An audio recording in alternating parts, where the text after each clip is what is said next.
मेरे प्यारे बच्चों, क्या आपने कभी सोचा है कि जिन सुंदर आँखों से हम इस सुंदर से संसार को देखते हैं उसकी संरचना कैसे होगी? नहीं ना। तो आज हम आपको आँखों की संरचना के बारे में पढ़ाएंगे। वैसे तो आँख की संरचना बहुत ही जटिल होती है और इसीलिए हमारे डॉक्टर्स कई वर्षों तक इसकी पढ़ाई करने के बाद आँख के स्पेशलिस्ट बनते हैं। तो आइए जानते हैं कि आखिर ये हमारी आंखें बनी कैसे होती हैं। हेलो बच्चों, मैं हूं पांडे और ये है आपका प्यारा चैनल मैथ स्टार। तो बच्चों, पिछले वीडियो में हम लोग लेंस समाप्त कर दिए थे और उसका न्यूमेरिकल का वीडियो भी जल्द ही आने वाला है। और अगर आपको याद हो तो ऑनलाइन क्लास में आँख की कुछ पढ़ाई कर ली है, मतलब आँख के बारे में कुछ पढ़ाई कर लिए थे। लेकिन अब जब हम वीडियो बनाने लगे आँख का तो सोचे कि ऐसा है कि आँख को शुरू से स्टार्ट करें, नहीं तो मजा नहीं आएगा। ठीक है, तो इसलिए आज human I and colourful world chapter start करने जा रहे हैं, जिसमें कि पहले हम ह्यूमन आई का इंट्रोडक्शन देखेंगे। इंट्रोडक्शन क्या है, इसी में पूरी ह्यूमन आई पढ़ लेंगे। ठीक है, चलिए तो पहले इसके एक एक पार्ट को हम आपको समझा देते हैं, उसके बाद इकट्ठा लिख करके हम उसको एक्सप्लेन कर देंगे, मतलब परिभाषा बता देंगे। चलिए तो स्टार्ट करते हैं। सबसे पहले तो आप ये जानिए कि मानव नेत्र जो होता है वो गोल होता है। मानव नेत्र कैसा होता है? गोल। और इसका जो बाहरी परत होता है ये श्वेत कलर का होता है और अपारदर्शी होता है। बाहरी जो ये पार्ट है ये श्वेत कलर का होता है, अपारदर्शी मतलब इसके आर पार आप नहीं देख सकते हो। चलिए अब आप ध्यान दीजिए, मानव नेत्र के जो सामने का भाग होता है वो उभरा हुआ होता है। जो आप ये देखते हैं, जो पलकों के बीच में पार्ट देखते हैं ना, इसी पार्ट को बोल रहा हूं मैं। ये पार्ट क्या होता है? उभरा हुआ होता है। और इसमें का जो सबसे पहला भाग होता है, अर्थात ये जो आप देख रहे हैं पहली लाइन, इसे बोलते हैं कार्निया। इसे क्या बोलते हैं? कार्निया। ठीक है, चलिए अब सुनिए। कार्निया के जस्ट बाद एक रंगीन अपारदर्शी झिल्ली का पर्दा होता है। मैं इसकी बात कर रहा हूँ, ये दोनों। तो कार्निया के जस्ट बाद एक रंगीन अपारदर्शी झिल्ली का पर्दा होता है, जिसे कहते हैं आइरिस। क्या बोलते हैं? आइरिस। इसे बोलते हैं आइरिस। अब आगे ध्यान सुनिए, मानव जो ह्यूमन का आई होता है उसका रंग जो होता है, उसका रंग इसी आइरिस के कलर पर डिपेंड करता है। मतलब आइरिस का जो कलर होगा वही मानव नेत्र का कलर होगा। मतलब अगर आइरिस का जो कलर है वो ब्राउन है तो मनुष्य की आंख जो है वो ब्राउन होगी, और अगर इसका कलर ब्लैक है तो मनुष्य की आंख क्या होगी? ब्लैक। क्यों? अब थोड़ा ध्यान दीजिए, इसका काम क्या होता है।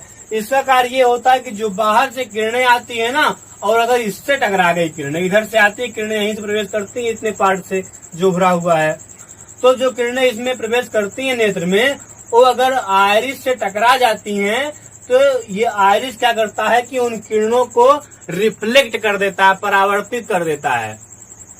क्या कर देता है? परावर्तित। और वही किरणें जाकर हमारी आंखों में पड़ती है। जब हम किसी आंख को देखते हैं तो जो रिफ्लेक्टेड रेज होती हैं आइरिस से, जो आइरिस से रिफ्लेक्ट होकर रेज आती हैं, वही किरणें, वही रेज हमें आंखों में पड़ती हैं। इसीलिए आइरिस का कलर ही हमें आंख का कलर दिखाई देता है। समझ गए होंगे आप। थोड़ा आगे ध्यान दीजिए, किसे क्या बोलते हैं? आइरिस। अब आइरिस के बीच में एक छोटा सा छिद्र होता है। ये आज जो देख रहे हैं, जो आइरिस का बीच का पार्ट देख रहे हैं, इसी की बोल रहा हूं मैं। तो आइरिस के बीच में एक छोटा सा छिद्र होता है जिसे पुतली अथवा नेत्र तारा कहते हैं, और इंग्लिश में इसे बोलते हैं प्यूपिल। क्या बोलते हैं इसे? इंग्लिश में प्यूपिल। चलिए अब आगे ध्यान दीजिए।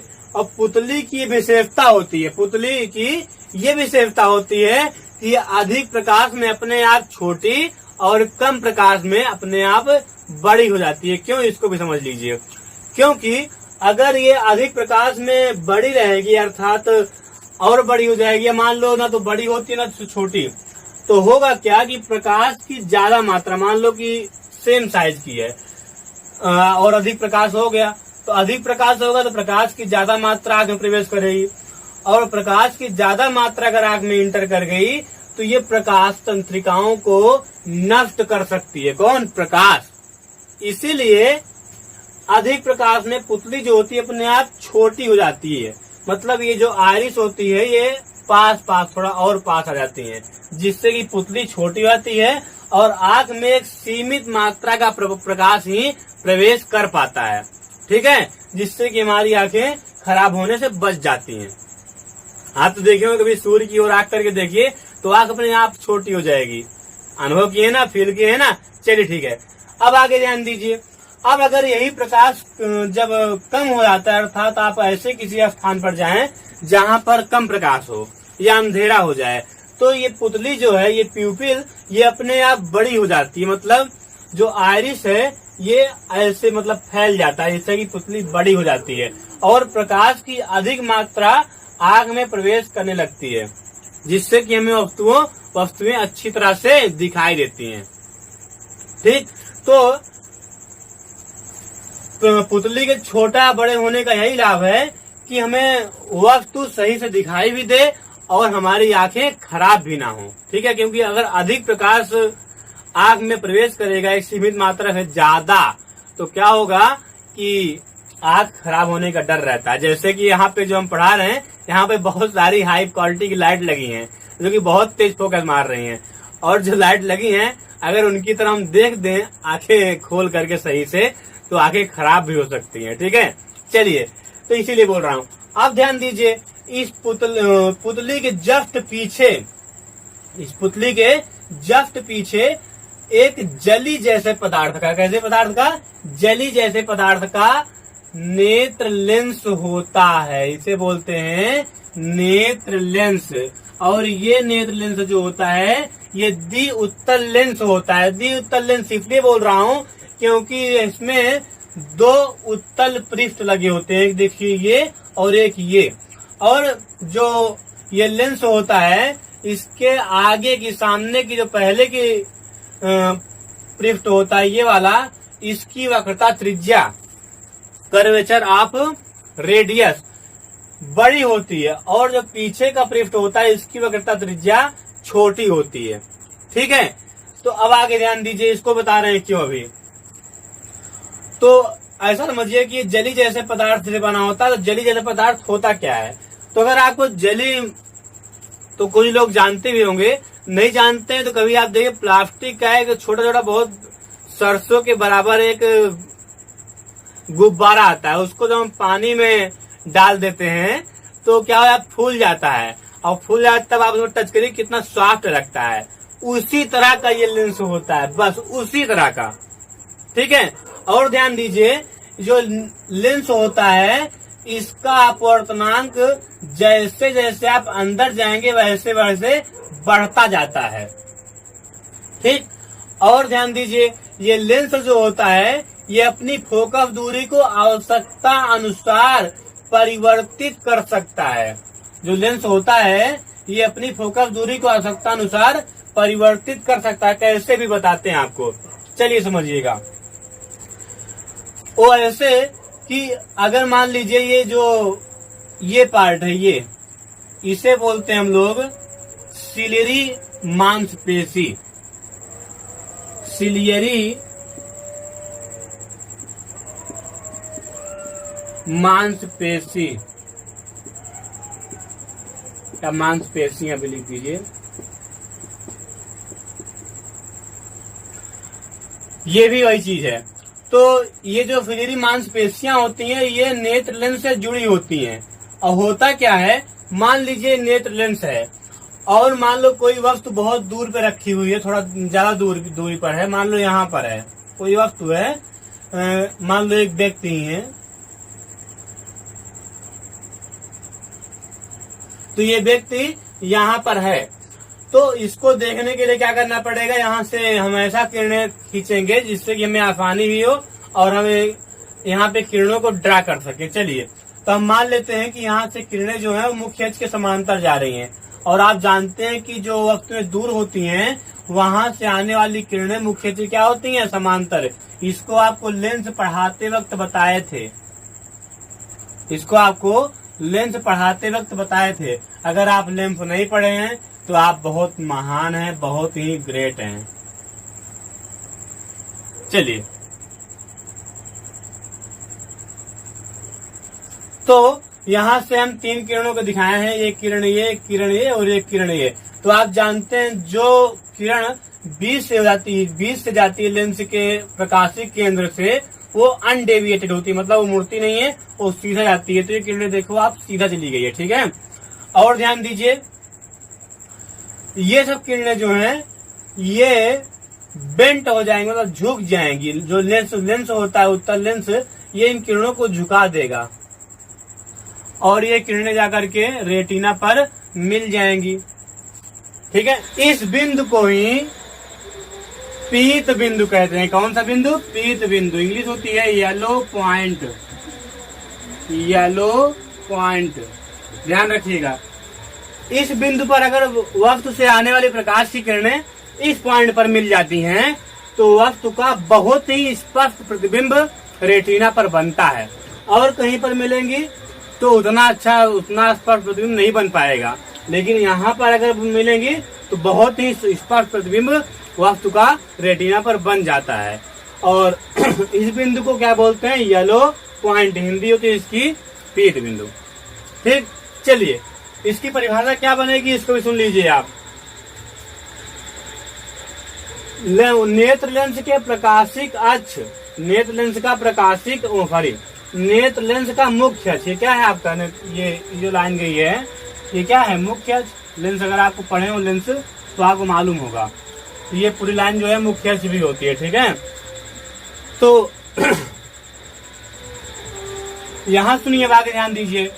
तो नेत्र लेंस के प्रकाशिक अक्ष, नेत्र लेंस का प्रकाशिक अक्ष रेटिना को जिस बिंदु पर काटता है उसे ही पीत बिंदु कहते हैं।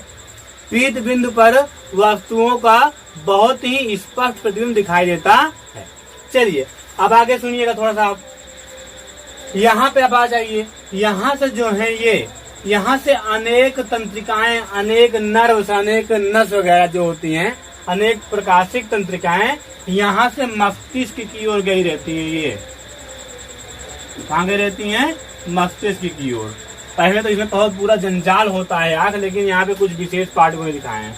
अब सुनिए, तो यहाँ पर अगर वक्त से आने वाले प्रकाश की किरणें इस बिंदु पर मिल जाती हैं, यहाँ पे कहीं पे, यहाँ से लेकर यहाँ तक, जहाँ से ये नसें जाती रहती है, जहाँ से ये प्रकाशिक तंत्रिकाएं मस्तिष्क को जाती रहती हैं, अगर यहाँ पर प्रकाश की किरणें आपस में मिल जाती हैं तो वस्तु का प्रतिबिंब नहीं दिखाई देता है, अर्थात वस्तु का प्रतिबिंब रेटिना पर बनता ही नहीं है, अर्थात वस्तु दिखाई नहीं देती है, ठीक है। और इस बिंदु को बोलते हैं हम लोग, क्या बोलते हैं इसको बोलते हैं ब्लाइंड पॉइंट।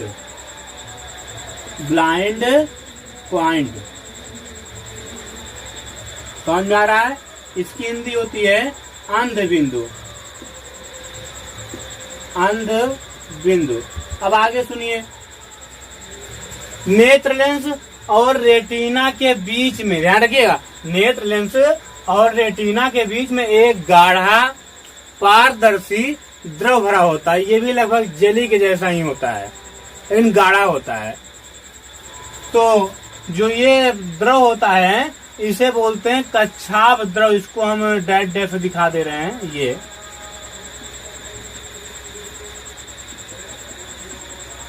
कहाँ भरा होता है? नेत्र लेंस और रेटिना के बीच में। इसे क्या बोलते हैं हम लोग? कच्छाप द्रव। इंग्लिश होती है विट्रियस हमर, विट्रियस हमर कच्छाप द्रव इसकी हिंदी होती है, ठीक। अब इसका यूज क्या होता है विशेष कुछ समझ लीजिए आप। इसका यूज ये होता है, अगर सोचिए ये ना भरा हो इसमें तो आंखें एक प्रकार से खोखली हो जाएंगी और आंखें पिचक भी सकती हैं ना। अगर थोड़ा भी इधर से झटका लगेगा इधर से तो आंखें पिचक जाएंगी। और ये द्रव भरा रहता है तो आंखें को एक सपोर्ट मिलता है, जो नेत्रगोलक होता है इसको एक सपोर्ट मिलता है जिससे कि वो पिचक नहीं पाती। तो ऐसे तो ये सिस्टम जो दृढ़ पटल है पूरा ऊपरी पार्ट, ये भी मजबूत होता है फिर भी, लेकिन ये जो कच्छाप द्रव है ये आंखों को सपोर्ट करता है। समझ रहे हैं आप?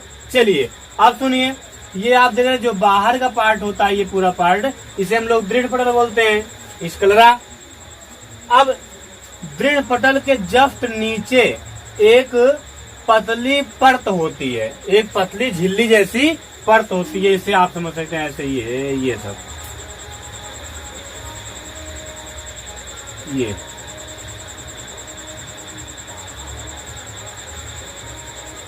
ये तो स्क्लेरा के जस्ट नीचे पतली परत होती, झिल्ली सी परत होती है, इसे कहते हैं, इसे बोलते हैं चोरोइड। इसे क्या बोलते हैं? चोरोइड। हिंदी में नहीं याद आ रही है और बताएंगे भी आपको। चलिए सुनिए, और इसका जो रंग होता है वो ब्लैक होता है। इसका कलर क्या होता है? ब्लैक। ब्लैक कलर क्यों होता है? क्योंकि अगर ये ब्लैक कलर ना होती तो जो यहाँ से प्रकाश किरणें आती हैं, अगर मान लो कुछ किरणें रेटिना को पार भी कर ले गई तो यहाँ से जब टकराती तो उसका रिफ्लेक्शन हो जाता, और रिफ्लेक्शन होता तो फिर वो आकर यहाँ पे टकराती रेटिना पर, तो उसका भी इमेज बन जाता, तो वस्तुओं को देखने में बहुत ही प्रॉब्लम होती। और यहाँ पे काले रंग का होने मतलब क्या है? काले रंग आप जानते हैं प्रकाश को क्या करता है? अवशोषित करता है। जो ब्लैक कलर होता है एक प्रकाश को अवशोषित करता है, तो जो काले रंग का होता है ये कोरोइड, तो ये कोरोइड क्या करता है कि ये वक्त से आने वाले प्रकाश की किरणों को अवशोषित कर लेता है, जिसके कारण इसका पुनः परिवर्तन नहीं हो पाता है। समझ रहे हैं आप? चलिए ठीक है, तो आप समझ गए होंगे इसे क्या बोलेंगे? कोरोइड। और आप थोड़ा ध्यान दीजिए, अगर वक्त जैसे अनंत पर है तो अनंत से आने वाली प्रकाश की किरणें जो होती हैं वो कहाँ मिलती हैं? नेत्र लेंस के मुख्य फोकस पर, वो भी द्वितीय मुख्य फोकस। उत्तल लेंस है ना, तो द्वितीय मुख्य फोकस पे अगर आप लेंस पढ़े होंगे तो आपको बहुत ही अच्छा समझ में आएगा यहाँ पे। चलिए ध्यान दीजिए आगे आप। तो अनंत से आने वाली प्रकाश किरणें सामान्य लेंस में कहाँ मिलती हैं? मुख्य फोकस पर, द्वितीय मुख्य फोकस पर। और अगर मान लो वस्तु को और पास रख दिया जाए, तो थोड़ा यहाँ पे एक बात और ध्यान दीजिएगा कि सामान्य अवस्था में इस लेंस की जो फोकस दूरी होती है ये लेंस तथा रेटिना के बीच की न्यूनतम दूरी के बराबर ही होती है। ये लेंस मतलब यहाँ से यहाँ के बीच की जो दूरी होती है इसके बराबर इसकी फोकस दूरी होती है इस लेंस की। अर्थात सामान्य अवस्था में जो वस्तु अनंत पर रखी रहेगी उसका प्रतिबिंब रेटिना पर स्पष्ट रूप से दिखाई देगा। लेकिन आप सोचिए, लेकिन अगर वस्तु को पास रख दिया जाए, तो आप लेंस में पढ़े हैं जब कांच वाला लेंस आपको पढ़ा रहे थे कि जैसे जैसे वस्तु पास आती जाती है वैसे वैसे उसका प्रतिबिंब मुख्य फोकस से और उधर की ओर बनता जाता है। तो अगर इसकी स्थिति चेंज ना हो, जो ये लेंस है ये ऐसे ही रहे, इसकी स्थिति चेंज ना हो, तो क्या होगा कि जो किरणें हैं ये यहाँ पे ना मिल करके पीछे मिलने का प्रयास करेंगी। अगर पीछे मिलेंगी तो वस्तु का प्रतिबिंब रेटिना पर नहीं बनेगा, और रेटिना पर नहीं बनेगा तो ये इमेज हमें दिखाई नहीं देगी, वस्तु हमें दिखाई नहीं देगी। तो इसके लिए हमारा जो नेत्र लेंस है ये अपनी फोकस दूरी को अपने आप घटा लेता है। ध्यान दीजिएगा, अपनी फोकस दूरी घटा लेता मतलब जो फिलरी मांसपेशियां हैं ये थोड़ा इसको और चपटा कर देती, मतलब यहाँ से इसको दबा देती हैं, जिसके कारण इसकी फोकस दूरी घट जाती है। अब फोकस दूरी घट जाएगी तो मान लो फोकस दूरी यहाँ पे आ गई, तो जैसे जैसे आप वस्तु पास लाते जाएंगे इसकी फोकस दूरी घटती जाएगी, तो अंतोगत्ता जो इमेज है वो यहीं पर बनेगा। ये स्वस्थ था की बात बता रहा हूं मैं, इसके आगे स्वस्थ होंगी। ठीक है, चलिए, तो इस तरह से होता है। अगर यहाँ पे जैसे जैसे आप वस्तु को पास लाएंगे इसकी फोकस दूरी अपने आप कम होती जाती है। वस्तुओं को जैसे दूर लेते जाएंगे इसकी फोकस दूरी अपने आप बढ़ती जाएगी, और अगर वस्तु बहुत दूर है तो इसकी फोकस दूरी अपने सामान्य अवस्था में आ जाएगी। समझ गए? चलिए, तो इसकी परिभाषा एक बनती है, ध्यान दीजिए, समंजन क्षमता। अभी आपको पढ़ाएंगे accommodating power. Accommodating power, accommodating power क्या होता है? नेत्र लेंस और नेत्र लेंस के द्वारा अपनी फोकस दूरी को आवश्यकता अनुसार परिवर्तित करने की क्षमता को ही नेत्र की समंजन क्षमता कहते हैं। चलिए, तो नेत्र में लगभग इतना क्लास 10th के लेवल से काफी है। ठीक है, चलिए ठीक है। तो इसमें जो भी हम आपको बताए, इसको चलिए हम डिफिनीशन लिख करके आपको समझा देते हैं। और एक डिफिनीशन वीडियो में नहीं लिखेंगे, इसको हम पहले लिख करके तब वीडियो दोबारा ऑन करेंगे, फिर समझाएंगे। क्योंकि फिर अगर लिखेंगे डायरेक्ट वीडियो में ऑन कर वीडियो तो उसमें टाइम लगेगा और आपका टाइम वेस्ट होगा। और आपको इसमें जो भी कम समझ में आया, भी जब डिफिनीशन समझाने लगेंगे, पढ़ाने लगेंगे, तो वहाँ पे सब क्लियर हो जाएगा। ठीक है, चलिए सबसे पहले हम आंखों का एक शॉर्ट इंट्रोडक्शन देख लेते हैं, जिसमें कि सारी डिफिनीशन क्या 4-5 डिफिनीशन तो आ ही जाएगी आपको। ठीक है, तो चलिए स्टार्ट करते हैं। तो नेत्र गोलक बाहर से एक दृढ़ व अपारदर्शी श्वेत परत से ढका रहता है, जिसे दृढ़ पटल कहते हैं। इसको तो आप देखते ही होंगे, जो आपको जो ब्लैक पार्ट है उसके अगल बगल कैसा दिखता है, व्हाइट, उसी को बोलते हैं दृढ़ पटल। और इसी तरह ये जो अंदर भाग आपको नहीं दिख रहा है आँख का, वो भी इसी तरह होता है व्हाइट कलर का। ठीक है, तो जो पूरा बाहरी परत होता है ना, वो कैसा होता है, व्हाइट, उसे क्या बोलते हैं, दृढ़ पटल, स्क्लेरोटिक। ठीक है, चलिए अब आगे ध्यान दीजिए। नेत्र के सामने का भाग पारदर्शी तथा उभरा हुआ होता है। जो आपको दिखता है सामने उभरा हुआ, बाहर क्यों निकला हुआ, यही है।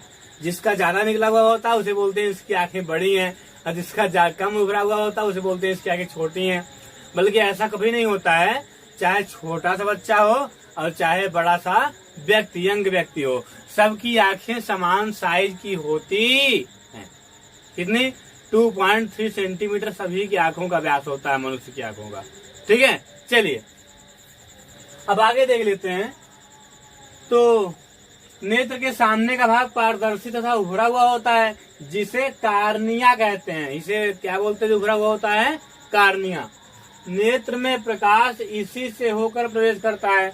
जब आप किसी वस्तु को देखते हो तो प्रकाश किससे प्रवेश करता है, सामने जो दिख रहा है, मतलब कार्निया से। वही तो लिखा हुआ है इसमें कि नेत्र में प्रकाश इसी से होकर प्रवेश करता है, मतलब कार्निया से होकर इंटर करता है। चलिए आगे देखिए।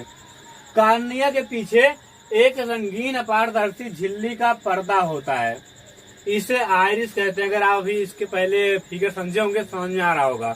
जो बीच में से थी ना ये इस तरह, वही बोल रहा हूं मैं। तो कार्निया के पीछे एक रंगीन अपारदर्शी झिल्ली का पर्दा होता है, इसे आइरिस कहते हैं। उसका नाम क्या था, आइरिस। आंखों का रंग इसी आइरिस के रंग पर ही निर्भर करता है। जिसकी आइरिस ब्राउन कलर की होती है उसे हम बोलते हैं इसकी आंखें ब्राउन है, और जिसकी आइरिस ब्लैक कलर की होती है उसे बोलते हैं इसकी आंखें ब्लैक हैं। ठीक है, चलिए, क्योंकि जिस रंग की आइरिस होती है उसी प्रकार की रेज को रिफ्लेक्ट करती है। आइरिस का काम क्या होता है, रेज को, जो एक्स्ट्रा रेज है उनको रिफ्लेक्ट करके वापस कर दो, जाओ तुम्हारा काम नहीं है। ठीक है, चलो आगे जान लीजिए।